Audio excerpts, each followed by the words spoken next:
ஒரு அழகான நகரத்தில் அன்னபூரணி என்ற ஒரு பாட்டி வாழ்ந்து வந்தாள்.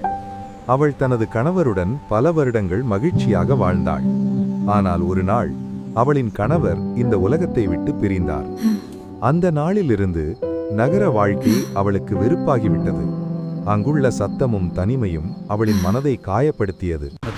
இங்கே இல்லை, நான் இயற்கையோடு சேர்ந்து வாழணும் என்று முடிவு செய்தாள்.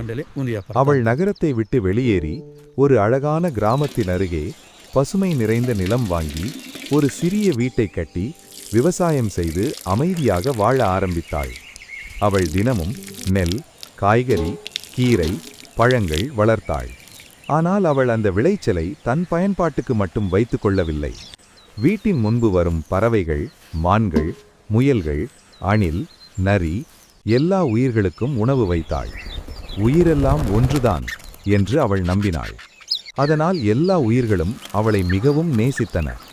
அந்த காட்டில் இருந்த ஒரு நரி தினமும் அங்கே வந்து சாப்பிட்டுச் செல்வது வழக்கம். ஒரு நாள் ஒரு பெரிய கரடி நரியிடம் கேட்டது, நீ தினமும் வயிறு நிறைய சாப்பிட்டு வர்ற மாதிரி தெரிகிறே, எங்கே போற? நரி சிரித்து, அன்னபூரணி பாட்டி இருக்காங்க, அவங்க எல்லா உயிர்களுக்கும் அன்போட உணவு வைப்பாங்க, நானும் அங்கதான் சாப்பிடுறேன் என்றது. கரடியின் கண்கள் பிரகாசித்தன. நானும் வரலாமா? ஆமாம், வாங்க. இருவரும் மலைகள், கற்கள், காடுகள் கடந்து பாட்டியின் வீட்டை அடைந்தனர். அந்த வீடு பசுமையால் சூழப்பட்டிருந்தது. சமையல் வாசனை காற்றில் பரவியது. நரி கூப்பிட்டது, பாட்டி, அன்னபூரணி அம்மா, வெளியே வாங்க. பாட்டி வெளியே வந்து பார்த்தாள். ஆஹா, புதிய விருந்தினர் வந்திருக்காரா? கரடி மரியாதையாக, பாட்டி, எனக்கு மிகவும் பசியாக இருக்கிறது என்றது. பாட்டி புன்னகைத்தாள். என் வீட்டில் எப்போதும் உணவு இருக்கும், வாங்க.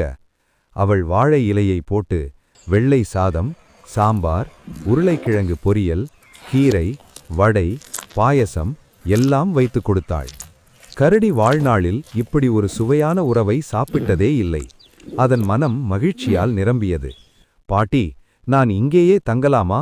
உங்களுக்கு உதவி செய்வேன். பாட்டி உடனே ஒப்புக்கொண்டாள். சரி கண்ணா, தங்கிக்கோ. நாட்கள் சென்றன.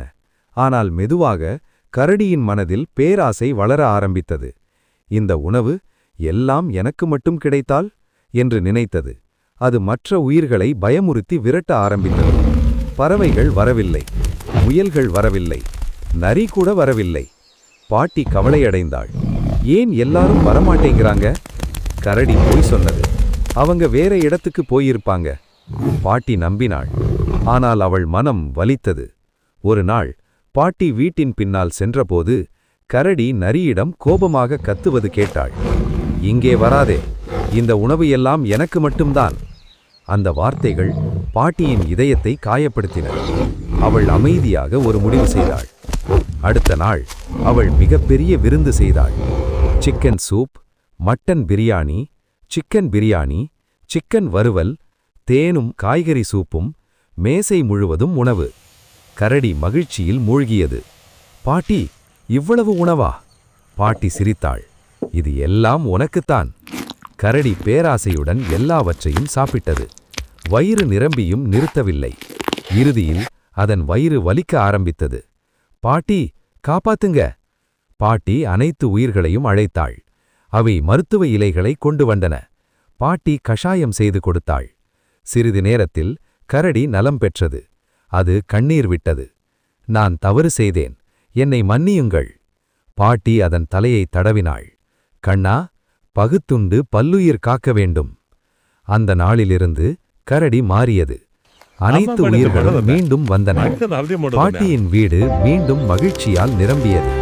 அனைவரும் ஒற்றுமையுடன் வாழ்ந்தனர். நீதி, பேராசை அழிவை தரும்.